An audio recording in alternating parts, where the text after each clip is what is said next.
فلا هادي له أشهد أن لا إله إلا الله وأشهد أن محمدا عبده ورسوله الذي لا puji dan syukur kita panjatkan kepada Allah Subhanahu wa Ta'ala yang mana telah memberikan kita kenikmatan berupa kenikmatan kesehatan, iman, dan kenikmatan Islam. Dan alhamdulillah kita bisa melangkahkan kaki kita ke masjid ini untuk thalabul ilmi. Alhamdulillah pada saat ini kajian seperti biasa, kajian rutin PJ versi sekanal.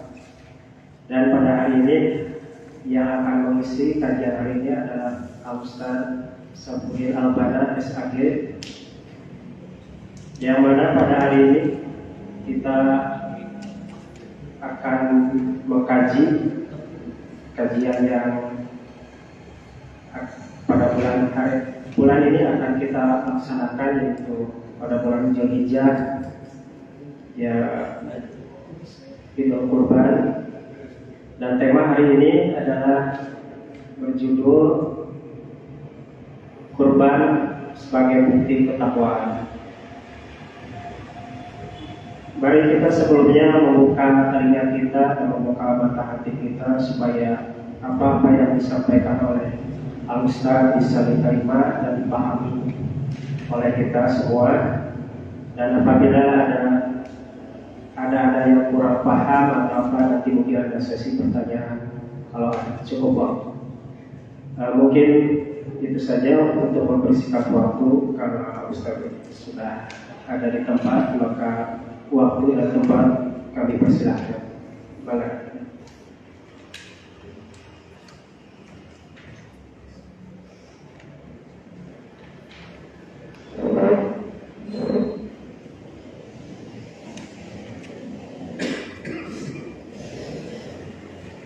Innal hamdalillah nahmaduhu wa nasta'inuhu wa nastaghfiruh wa na'udzu billahi min shururi anfusina wa min sayyiati a'malina. May yahdihillahu fala mudilla lahu wa may yudlilhu fala hadiya lahu. Asyhadu an la ilaha illallah wahdahu la syarika lahu wa asyhadu anna Muhammadan abduhu wa rasuluh alladzi la nabiyya ba'dah.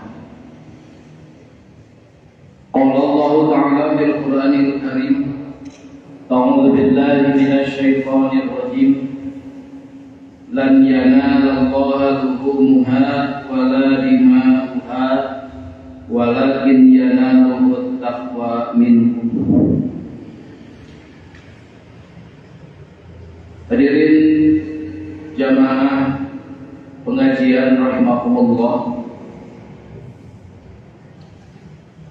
sebagaimana surat edaran dari PP Persatuan Islam yang semula di kalender di Almanah menetapkan hari Sabtu untuk Idul Adha atau hari Kamis tanggal 30 Juni untuk tanggal 1 Dzulhijjah, maka kita memilih opsi yang kedua ketika tidak ada yang melihat hilal pada tanggal 29 Juni, maka umur bulan Dzulqa'dah itu diistiqmalkan, digenapkan menjadi 30 hari. Itu sebagaimana sabda Rasul, fa'in doma alaikum fa'akmiluha salasin. Ketika guma tidak terlihat, maka sempurnakanlah hitungan bilang bulan itu menjadi 30 hari. Kebetulan kemarin disimpan di beberapa titik tidak ada yang melihat hilal. Berarti bulan Dzulqa'dah digenapkan dengan hari ini, hari Kamis. Berarti hari Kamis sekarang itu tadi itu masih masuk tanggal Zulqa'dah lahir. Maka sekarang pada maghrib ini kita sudah mulai masuk tanggal 1 Zulhijjah. Maka nanti berlaku aturan-aturan seperti tidak mencukur rambut, tidak menggunting kuku bagi orang-orang yang berniat untuk melaksanakan ibadah udhiyah. Hadirin jamaah pengajian rahimakumullah, di dalam surat Al-Mu'minun ayat ke-60 Allah Subhanahu wa taala berfirman, "Walladzina yu'tuna ma atau wa qulubuhum wajilah." Dan orang-orang yang memberikan apa yang telah mereka berikan. Kalau dalam suatu tafsir Imam As-Sabuni menerangkan orang-orang yang telah melakukan amal. Tapi ketika mereka telah melakukan amal, wa qulubuhum wajilah, hatinya itu takut, cemas, khawatir. Annahum ila rabbihim raji'un, sesungguhnya mereka itu akan kembali kepada Tuhan mereka. Timbul pertanyaan, siapa yang disebut alladzina itu? Mungkin pikiran kita ketika disebut orang-orang yang sudah melakukan suatu pekerjaan hatinya takut, itu adalah orang-orang yang sudah melakukan kemaksiatan, melakukan dosa. Ketika mereka melakukan perbuatan tersebut, ada rasa takut dalam hatinya. Seperti orang yang sudah berzina, ada takut ketahuan, orang mabuk, orang berjudi, orang mencuri, takut mereka atau orang lain tahu akan pekerjaan mereka. Tapi ada juga yang menerangkan justru orang-orang yang takut ini adalah orang-orang yang melakukan amal soleh. Cuma pertanyaannya, kalau orang yang melakukan amal soleh takut apa? Alhamdulillah di dalam kitab Sunan Ibnu Majah, juga di dalam kitab Sunan At-Tirmidzi ditemukan ternyata bukan hanya kita yang bingung. Aisyah, istri Rasulullah SAW pun ketika membaca ayat ini timbul kebingungan, siapa orang yang telah melakukan amal tapi hatinya takut itu siapa? Cuman kebetulan masih ada Rasulullah. Maka ketika masih ada Rasul, langsung ditanyakan kepada Rasul. Karena Rasul sebagai mubayyin, sebagai penjelas dari ayat-ayat, dari keterangan-keterangan yang tidak dipahami oleh para sahabat, Rasul tugasnya untuk menjelaskan. Kebetulan yang bertanya itu istrinya, Aisyah. Ketika Aisyah membaca walladzina yu'tuna ma ataw wa qulubuhum wajilah, orang yang melakukan suatu amal tapi hatinya takut, ditanyakan oleh Aisyah itu kepada Rasul, "Ahuwallazi yazni?" Apakah itu orang yang suka berzina? Wa yasriqu, orang yang suka mencuri. Wa yasrabul khamra, orang yang suka meminum khamr. Karena dalam pikiran Aisyah itu, Pak, orang yang sudah berzina takut ketahuan, orang mencuri takut ketahuan, orang yang minum khamr juga takut. Tapi apa jawaban Rasulullah SAW? La, bukan, kata Rasulullah. Ya binta Abi Bakrin, wahai putri Abu Bakar. Ini disebut langsung nama bapaknya, Abi Bakrin. Au ya bintas Sirik, atau putrinya As-Sirik. Sebut ini lakobnya As-Sirik. Ini peristiwanya ketika peristiwa Isra Mi'raj. Nabi membenarkan peristiwa tersebut ketika setiap orang itu mendustakan. Tapi Abu Bakar datang untuk membenarkan, maka dia mendapat gelar As-Sidik. Jadi siapa orang yang telah melakukan amal tapi hatinya takut itu? Ternyata jawaban Rasul, walakinnahu rajulu yasumu wa yatasaddaqu wa yusalli. Itu adalah seseorang yang suka saum, suka sedekah, suka sholat. Nah, sekarang timbul pertanyaan, takutnya apa? Ternyata ketakutannya bagi mereka adalah wa huwa yakhafu an la yutaqabbala minhu. Mereka takut amalnya itu tidak diterima oleh Allah. Nah, ini. Jadi ketika kita benar-benar seorang mukmin, Pak, maka ada pasti perasaan dalam hati kita takut amal tidak diterima. Ketika kita mempunyai perasaan seperti itu, mukmin. Karena kata Imam Ali As-Sabuni, seorang munafik itu jamaah isaatan wa amnan. Munafik itu suka mengumpulkan, terkumpul dalam hatinya itu isaatan, kemaksiatan, kejelekan, kejahatan, tapi aman, tenang-tenang saja, gitu. Tenang, tidak jadi beban, tidak jadi pikiran, biasa. Nah, ketika kita melakukan kemaksiatan, tapi hati kita tenang, tidak ada beban, tidak ada rasa bersalah, berarti disinyalir ada indikasi munafik dari diri kita. Tapi seorang mukmin kata Rasulullah SAW, jamaah ihsanan wasafaqatan. Dia itu mengumpulkan dalam hatinya itu perbuatan baik, tapi safaqatan, disertai dengan kekhawatiran. Khawatir apa? Ini khawatir tidak diterima. Itu barometernya. Seorang mukmin itu melakukan kebaikan saja was-was, takut, cemas, khawatir. Tapi seorang munafik itu melakukan kebaikan, melakukan kejahatan, dosa, tenang. Nah, ini yang ditakutkan. Barometernya seperti itu. Sampai dalam hadis Rasul yang lain diterangkan, seorang mukmin itu ketika melakukan dosa itu ibarat ada gunung di atas rumahnya itu yang akan runtuh menimpa rumahnya. Coba yang kedua, kalau parek runtuh kan, gunung mau meletus, sudah ada tanda-tandanya gitu kan.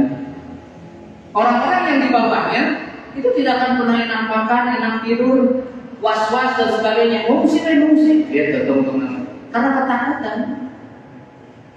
Sedangkan seorang munafik ketika melakukan dosa itu ibarat ada lalat hinggap di hidungnya, terus dia usir lalat tersebut saking ringannya. Mulai ya jalan usir lalat pak diperke gitu, hampa tuh, usir lalat menunjukkan ringannya melakukan kemaksiatan.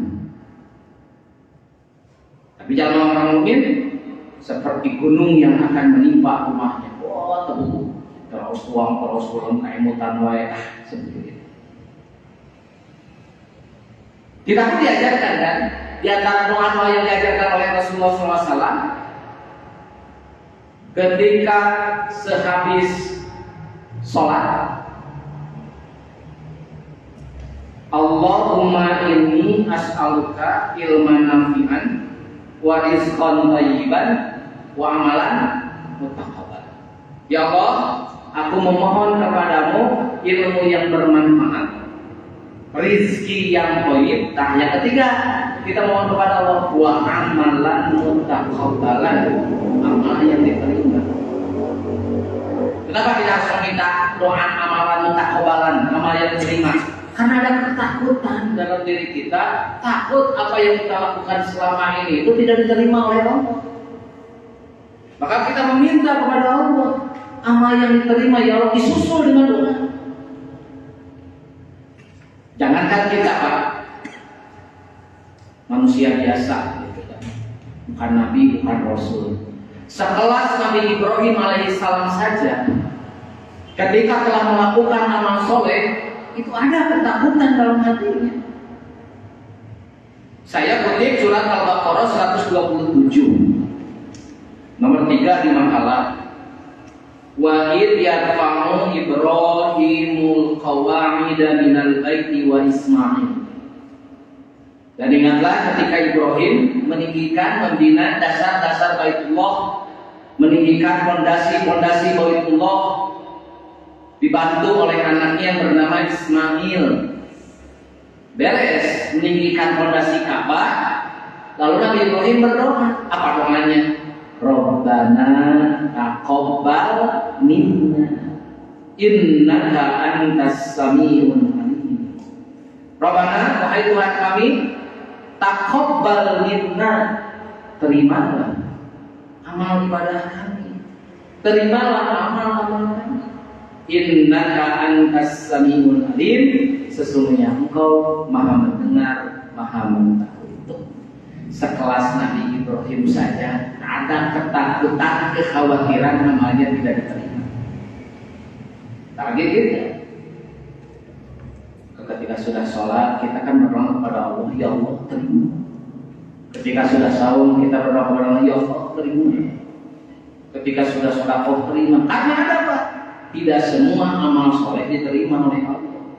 Ada amal soleh, amalnya amal baik, tapi karena syarat-syaratnya kurang atau syarat-syaratnya tidak terpenuhi, maka amal tersebut mardud, tertolak.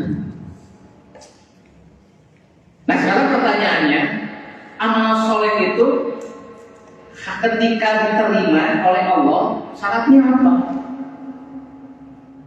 Ini terampakkan dalam hampir semua ulama, diantaranya Ibnu Katsir. Juga saya mengutip dalam kitab Fathul Majid, itu adalah seorang ulama di kalangan tabi'in yang bernama Fudail bin Iyad. Fudail bin Iyad, beliau mengatakan, innal amala idza kana khalisan wa lam yakun shawaban lam yuqbal. Sesungguhnya amal itu bila keadaannya ikhlas tapi tidak benar, maka tidak diterima. Ikhlas nama nanti benar tidak diterima. Sebaliknya, wa idza kana shawaban, amalnya benar saja. Walam yakun khalisan, tapi dalam pelaksanaannya tidak ikhlas, lam yuqbal, itu pun tidak akan diterima. Jadi amal yang diterima itu yang bagaimana? Hatta yakuna khalisan shawaban, sampai amal itu ya ikhlas, ya benar. Ini masa paket gitu Pak. Tidak bisa ikhlas hukum, tidak bisa benar hukum, harus ada dua-duanya. Nah sekarang patokannya apa? Amal itu dikatakan ikhlas.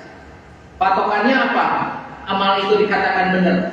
Maka kata Fudail bin Iyad, fal khalisu makana lillah.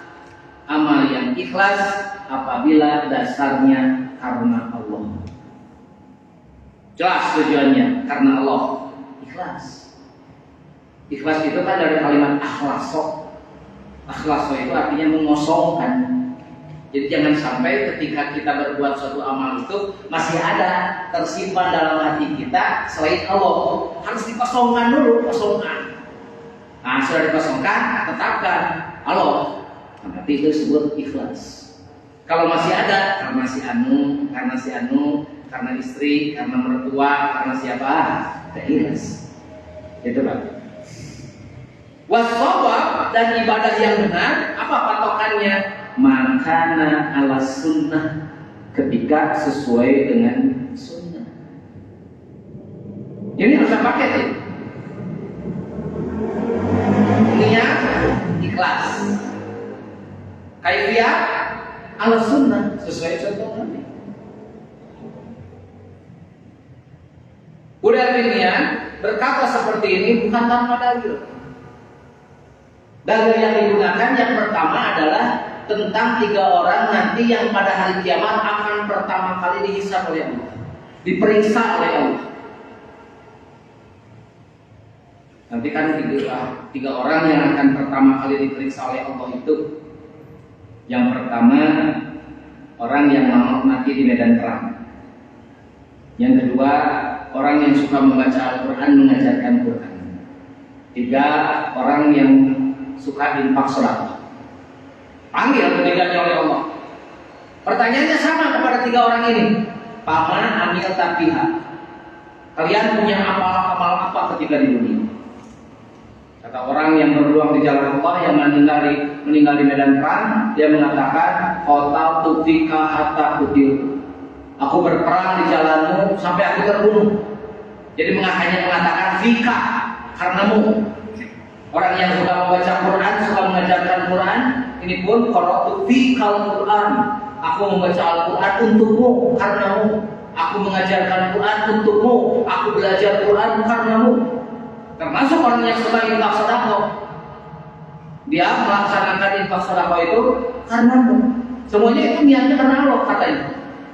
Tapi Allah paling tahu apa yang ada dalam hati mereka. Apa jawaban Allah kepada mereka? Kadzabta, bohong. Kepada orang yang mati di medan perang, bohong. Kepada orang yang suka membaca Al-Quran, mengajarkan Quran, bohong. Kepada orang yang suka infak sedekah, bohong. Apa kata Allah? Engkau mau pergi ke medan perang bukan karena aku, tapi liqala wa jariun, ingin disebut sebagai seorang pemberani. Ya, niatnya pemberani kan? Kepada orang yang suka membaca Al-Quran, mengajarkan Quran, liqala wa qari'un wa 'alimun, ingin disebut qari, ingin disebut alim. Dan yang ketiga, kepada orang yang suka infak sedekah, liqala wa jawad, ingin disebut dermawan, baik hati. Ternyata ketiga orang ini itu niatnya belok, mengkol, bukan karena Allah, tapi karena pujian manusia. Ingin disebut pahlawan, ingin disebut qari dan alim, ingin disebut dermawan. Akhirnya apa? Fasuhiba ala wajhihi hatta ulqiya finnar. Diseret wajahnya dan dilemparkan ke dalam neraka. Apa yang salah? Amalnya luar biasa. Perang di jalan, perang di medan perang. Terus lagi mengajarkan Quran, belajar Quran. Terus lagi infak sedekah. Ini amal luar biasa. Di surga cek sunnah. Tapi kenapa tempat kembalinya di neraka? Karena salah niat. Niat itu. Maka pantas kalau bapak-bapak belajar hadis Imam Bukhari, itu kan? Imam Bukhari itu bab pertama kan kitab Badil Wahyi. Hadis yang pertamanya itu innamal a'malu. Seakan-akan menjelaskan ini yang paling pokok niat. Sesudah nanti kitabul Badil Wahyi beres, lalu masuk ke dalam kitabul iman. Kitabul iman beres, masuk ke dalam kitabul ilmi, gitu kan? Terus kesananya tentang ibadah, dari mulai wudu, tayamum, sholat dan sebagainya. Seakan-akan Imam Bukhari mengajarkan kepada kita tidak bermanfaat, berfaedah amal-amal soleh kita, iman kita, ilmu kita, sholat kita, kalau ternyata niatnya salah. Maka dimulai dengan hadis innamal a'malu binniyat. Itu Imam Bukhari cerdasnya, Imam Bukhari sampai di sana. Yang kedua yang digunakan itu adalah hadis tentang al-musiru fi sholatiyah. Ketika membaca kalimat autor, subul salam, itu diberi judul al-musiru fi sholatihi, orang yang keliru dalam sholatnya. Jadi hadisnya itu ketika Rasulullah SAW masuk masjid, ada juga seorang sahabat masuk masjid. Dan subul salam menjelaskan nama sahabat ini Khalid bin Rafiq. Masuk masjid, Rasul di masjid, ya sholat. Ketika sholat diperhatikan oleh Rasul. Beres sholat menghadap Rasul. Assalamualaikum, waalaikumsalam. Apa kata Rasul? Yarji, sholat. Fa'innaka lam tusolli. Ulangi lagi sholat. Kamu belum sholat. Kenapa harus sholat? Disabat sekali lagi sholat. Ketika sudah sholat, tetap Rasul berkomentar sama. Yarji, fasolli. Fa'innaka lam tusolli. Ulangi lagi sholatmu karena engkau belum sholat. Sampai 3 kali. Sholat di hadapan Rasul, tapi Rasul mengatakan kamu belum sholat. Nyerah dan dengar. Ya Rasul, pemahasan nilai joirihi, paling nih. Hanya ini yang bisa saya lakukan Rasul. Kalau ini salah, ajarkan. Maka oleh Rasul diajarkan dari mulai takbiratul ihram sampai salam, apa yang mesti dibaca, bagaimana gerakannya. Nah ini menunjukkan bahwa ikhlas saja tidak cukup. Kita tidak meragukan kan keikhlasan para sahabat dalam sholatnya. Sahabat terjamin kulluhum udul. Tapi ketika kaifiatnya salah, oleh Rasul dikatakan apa? Lam tusalli.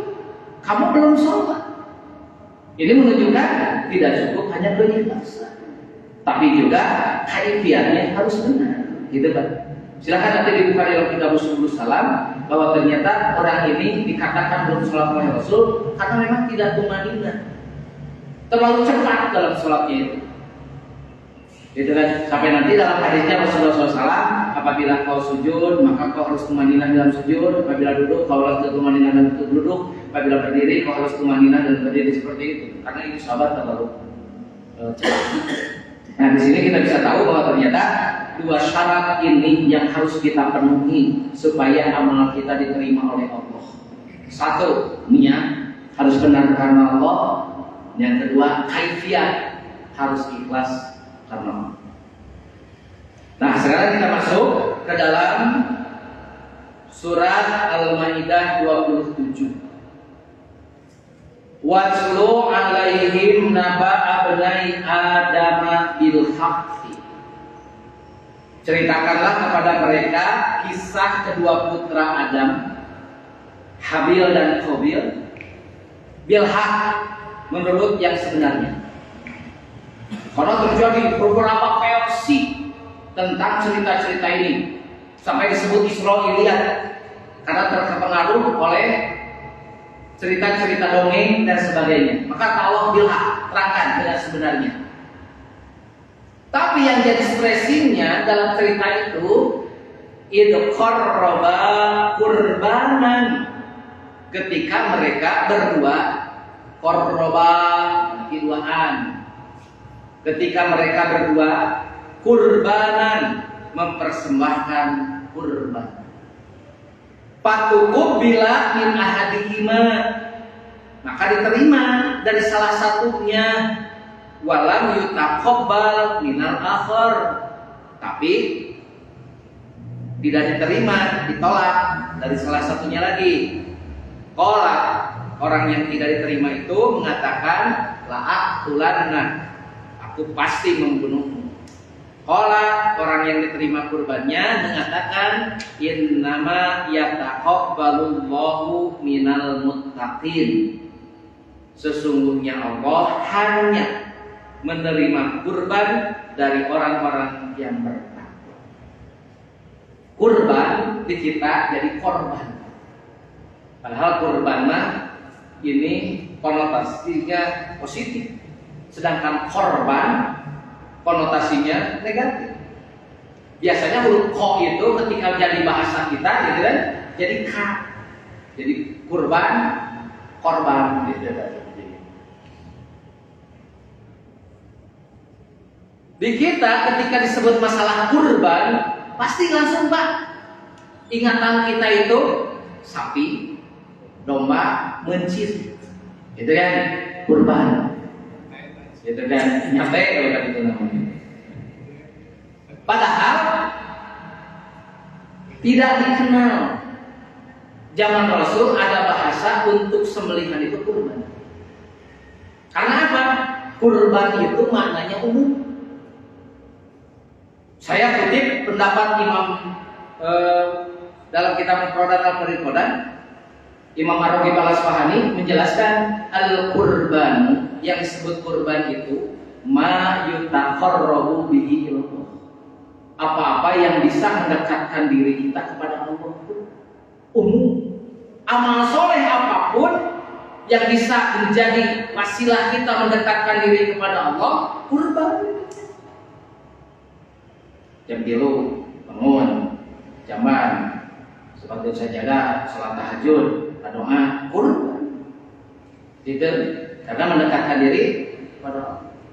Buka Quran, tadarus Quran, niatnya ingin mendekatkan diri kepada Allah, kurban.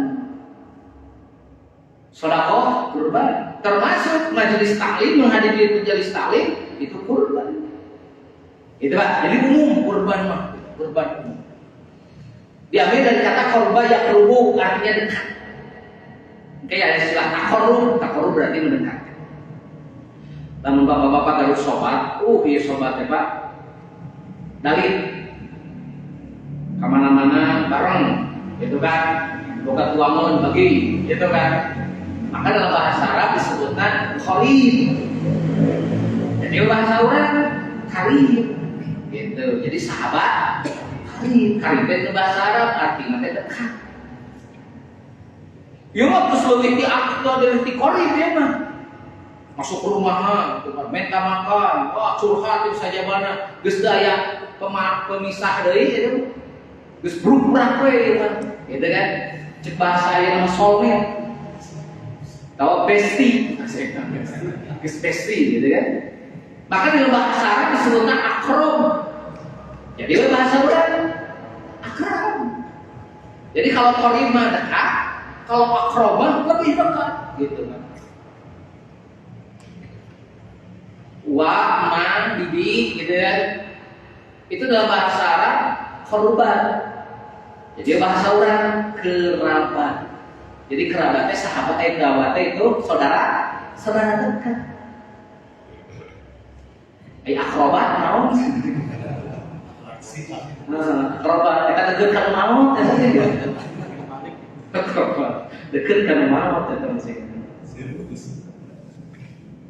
Nah, saya melihat bahwa ternyata ibadah sembelihan dalam bahasa Rasul itu disebutnya nusuk. Ada istilah inna sholati wa nusuki, gitu kan? Nah, ibadah nusuk itu hanya terbagi 3. Sebutannya itu yang pertama al-hadyu, yang kedua al-udhiyah, yang ketiga al-aqiqah. Ada perbedaan, sengaja saya di bagian itu mengambil ke hati. Al-hadyu itu dari kalimat hada, yahdi. Nanti masdarnya ada hadyu, ada hudan. Artinya menuntun. Maka hadyu diartikan petunjuk karena yang menuntun. Kenapa hewan untuk ibadah haji disebut al-hadyu? Karena dulu oleh Rasul hewan tersebut dituntun. Karena kan Rasul mah haji kiron gitu Pak, bukan haji tamattu. Maka hadyu itu adalah khusus untuk hujjaj, orang-orang yang beribadah haji. Jadi sekarang orang-orang yang berangkat untuk menunaikan ibadah haji wajib mereka mempunyai al-hadyu, hewan sembelihan. Kalau nanti ternyata tidak ada uangnya untuk beli, apakah uangnya hilang atau habis gitu kan, sampai tidak ada untuk membeli hadyu, maka kena kifarah. Kifarahnya saum kalau saya. Saumnya itu Salasa 3 hari di sana di tanah suci, wasabatun idza rajatum ya, dan 7 hari ketika pulang. Gitu. Tidak akan hadir ya langsung saum, ya. Tidak boleh tidak. Kalau mau ibadah hajinya sah. Tapi hadyu itu terikat oleh mikot zamani. Mikot zamani itu adalah ketentuan waktu. Tidak bisa hari apapun disembelihnya hadyu itu, tapi harus sesuai seperti kita. Tanggal 10, tanggal 11, 12 atau 13. 13 sebelum asar. Terus yang ketiga, hadyu itu terikat oleh mikot makani. Mikot makani itu adalah ketentuan tempat. Tidak bisa hadyu itu disembelih di mana? Di sembarang tempat tidak bisa. Harus di Mina dan sekitarnya.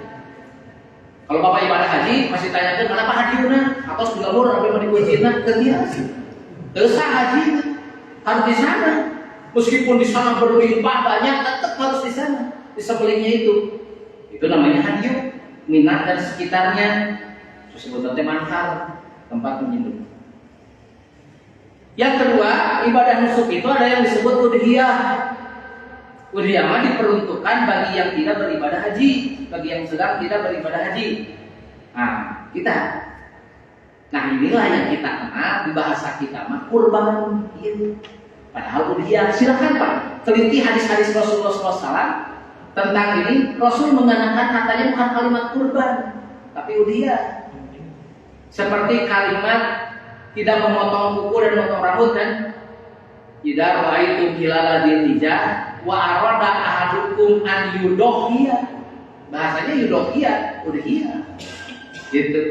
Ini diambil dari kata duha. Duha artinya waktu duha. Jadi disembelihnya itu pada waktu duha. Maka disebut udhiyah. Nah, udhiyah ini hanya terikat oleh mikot zamani. Waktu tanggal 10, tanggal 11, 12, 13 belum masalah. Jadi ketika orang yang tanggal 10 belum ada, bisa tanggal 11-nya. Tanggal 11 belum ada, bisa tanggal 12-nya. 12 belum ada, bisa tanggal 13-nya. Sampai asar. Hanya terikat oleh mikot zamani. Tidak terikat oleh mikot makanina. Silakan. Disembelihnya mau di mana? Ada orang Garut datang ke sini, oh, saya mau ikutan nih dan usaha di sini, boleh? Boleh. Bercita di dia, boleh. Atau orang sini di kamar pun gitu kan, Papelosogon, orang-orang yang jarang mendapatkan tadi, silakan. Karena tidak terikat oleh mikot makani, cuman terikat oleh mikot zamani, waktunya harus jelas. Sok pagi bencin mah di mana wae oge, nah waktunya harus tanggal 10, kalau tidak tanggal 11, kalau tidak tanggal 12, nah itu al-udhiyah. Tetap Ustaz Eka mah Allahu yarham. Menang tetap itu. Enggak mau menyebut kurban, gitu kan? Udhiyah itu bahasa teh. Meskipun ulama-ulama yang lain enggak apa-apa, itu sudah menjadi bahasa kita, kurban. Yang ketiga, al-aqiqah. Sembelihan binatang tertentu pada hari ke-7 dari kelahiran seorang anak mudoya. Sempit waktunya itu, hari ke-7. Ibnu Hajar mengatakan ketika anak tersebut meninggal sebelum hari ke-7 atau orang tuanya mendapatkan rezekinya untuk membeli kambingnya itu pada hari ke-8, maka gugurlah syariat akikahnya. Gugurlah syariat akikah. Karena apa? Hanya pada hari ke-7.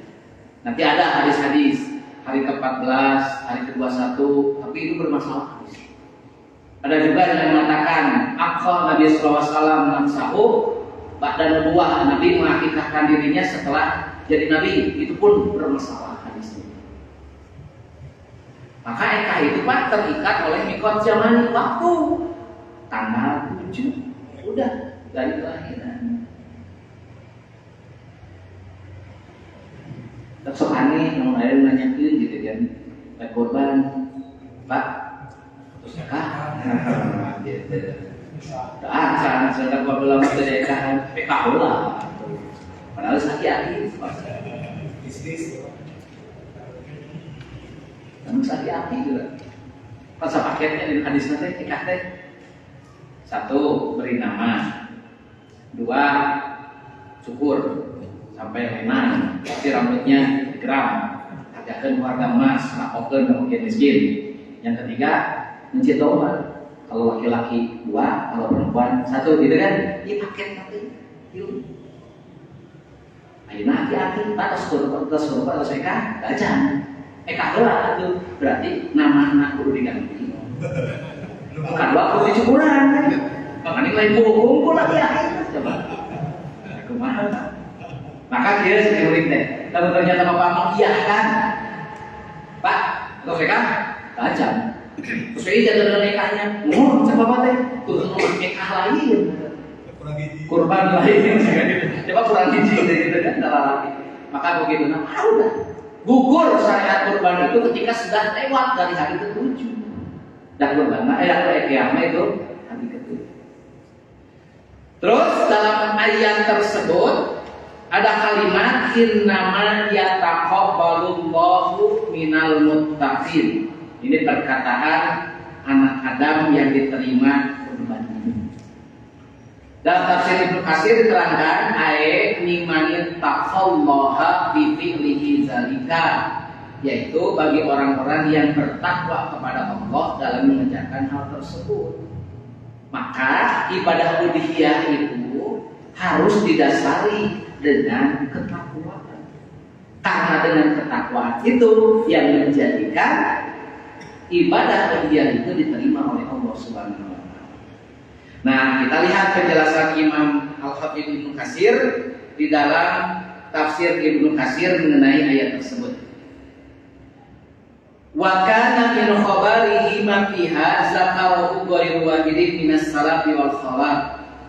Kisah mengenai mereka berdua menurut apa yang telah disebutkan oleh bukan hanya seorang dari kalangan ulama salaf dan khalaf, Allah Ta'ala, sesungguhnya Allah Ta'ala syara'a, mensyariatkan li Adam alaihissalam kepada Adam alaihissalam an yujawwiya banatihi min banihi lidoruratil hal, untuk menikahkan anak perempuannya kepada anak laki-lakinya. Kenapa? Karena kedaulatan. Kata ya itu dijalanin. Di dunia teh karek Nabi Adam putrana we, aya putrana istri, aya putrana papeget. Lamun ternyata tidak ditikahkeun, habis punah manusia teh itu. Nah, mana itu urang. Akhirnya kata Allah, tikahkeun jeung saha? Dengan saudaranya. Uniknya, kalau karena yuladu lahu fi kulli batin zakarun wa unsa, istrinya Nabi Adam itu ketika melahirkan kembar. Kembarnya itu laki-laki dan perempuan. Jadi borosot laki-laki perempuan, borosot laki-laki dan perempuan. Pakana yujawiju unsaha dihil batin di zikril batil akhor, silang. Gitu kata Nabi Adam teh, jangan ditikahkan jeung saborosotna. Tapi ditikahkan harus disilang. Saborosotna ieu harus ditikahkan dengan saborosotna itu, gitu Pak. Jadi laki-laki ini harus ditikahkan dengan itu, yang itu harus ditikahkan dengan yang perempuan ini, gitu. Jangan sampai jeung saborosotna. Disebut saudara kandung dan saudara kandung semuanya. Saudara kandungnya saudara saborosot lah ya. Wa kanat ukhtun Habilah damimatan wa ukhtu Qabilah wadiatan. Nah, Pak, ditakdirkan saudaranya Habil itu kurang cantik. Sedangkan saudaranya Qabil itu wadiatan, cantik.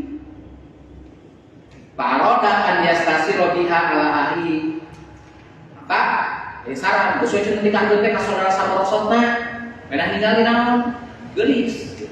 Ya tiba heula sakan gelis pun saya gitu. Cek Qabil teh bisa karena saya dilahirkan bareng menjadi saudara saya, harus dinikahkan dengan saudara saya. Bedah gelis gitu. Cek Nabi Adam tidak bisa.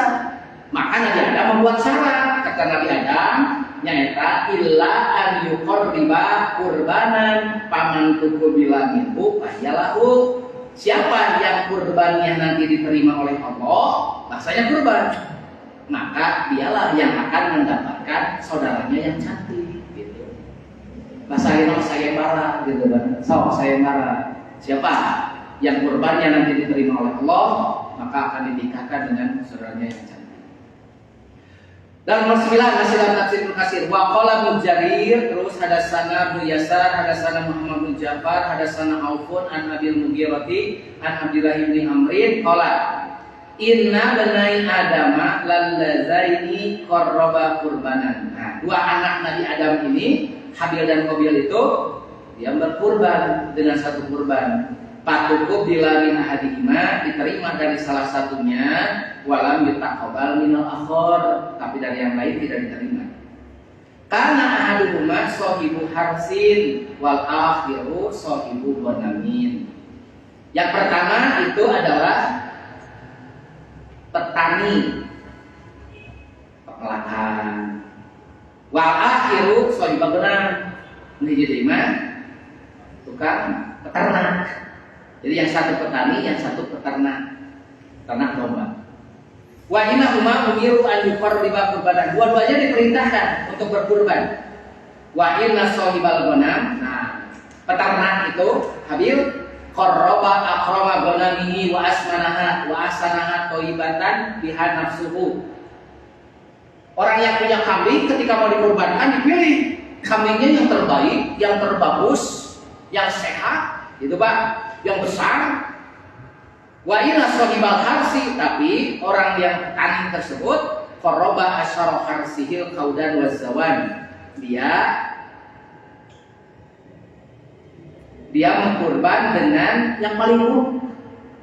Kalau tadi Habil itu berkurban dengan domba yang bagus, benar, baik, besar dan juga ikhlas. Tapi Qabil dia berkurban dengan sayuran, tapi sayurannya yang jelek gitu. Dan juga ghairu tabibatin biha nafsu, tidak didasari dengan keikhlasan.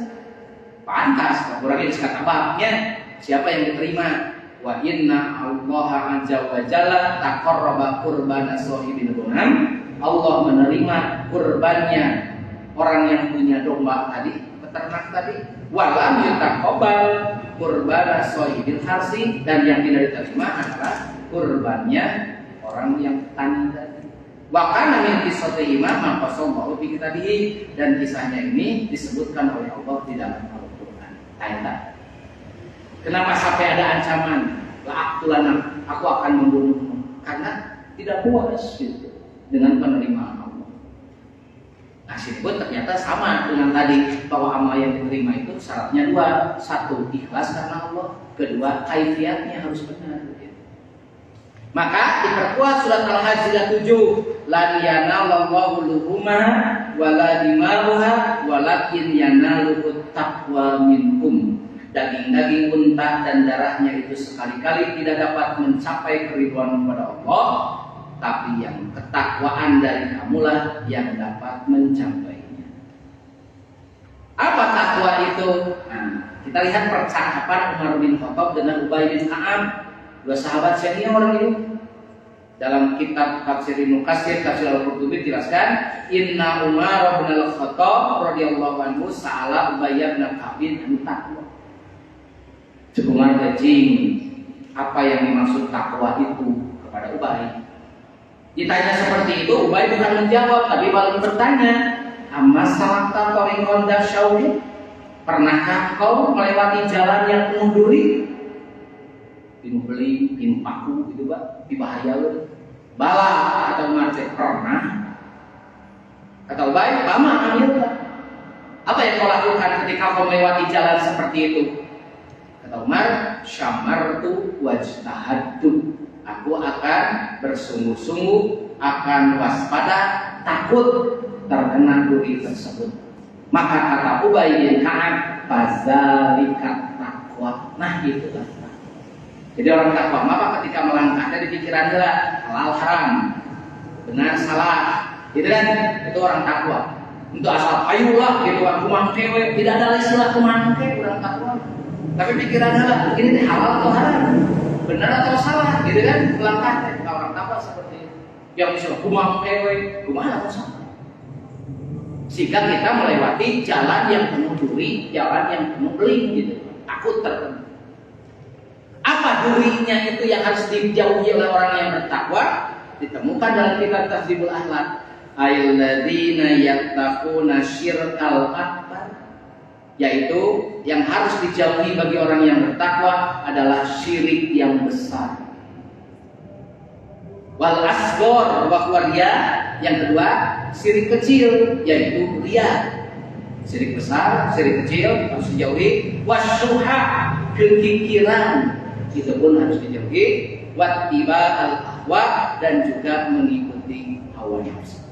Nah, inilah duri-duri yang bisa menjadikan ibadah kita tidak diterima oleh Allah, karena terdapat duri-duri yang harus kita lalui ini. Syirik besar, syirik kecil, kepikiran, dan juga mengikuti hawa nafsu. Dan ini terjadi ketika kita mau beribadah. Awas gitu ya, harus dijauhi ini supaya ibadah kita diterima oleh Allah. Sekian saja yang bisa saya sampaikan.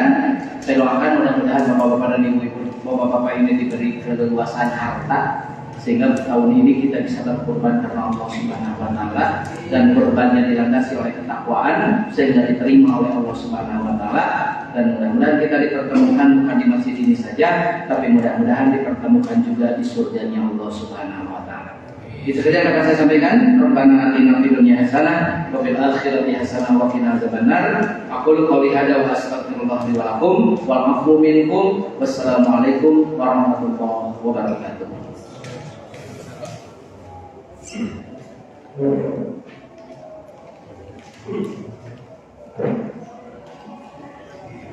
Jazakumullah warahmatullahi wabarakatuh. Ustaz pas ngopakeun sakitu aksesna permasalahan udhiyah pangitan sakitu wae ya acara kurang tutup wae ku doa kepada tidak biasa wa bi biasa wa bi mana Assalamualaikum warahmatullahi wabarakatuh.